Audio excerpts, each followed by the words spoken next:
हैदराबाद में Kasmabad action committee पारां treatment plant टुटण ऐं बरसाती पानी निकाल न थियण ख़िलाफ़ एहतजाजी रैली कढी मुज़ाहिरो कयो वियो।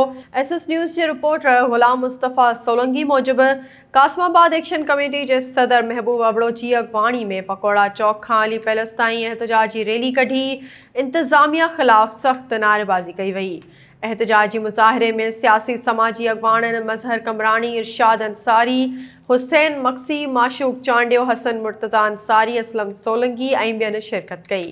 उन मौक़े ते कासमाबाद एक्शन कमेटी जे सदर महबूब अबड़ो ऐं ॿियनि ख़िताब कंदे चयो त कासमाबाद जो ट्रीटमेंट प्लांट टुटण ऐं कासमाबाद खे ॿोड़ण जा ज़िम्मेवार इंजीनियर शफ़ी मोहम्मद लाखो ऐं एक्सीन वासा शौकत शेख आहिनि।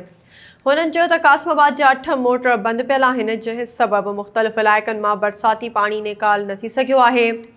अॻवाननि आला इख़्तियारनि खां मुतालबो कयो आहे त नोटिस वठी बंदि पियल मोटर हलाए बरसाती पाणी निकाल कराए इंजीनियर शफ़ी मोहम्मद लाखो ऐं एक्सीन वासा शौकत शेख ख़िलाफ़ क़ानूनी कार्रवाई कई वञे।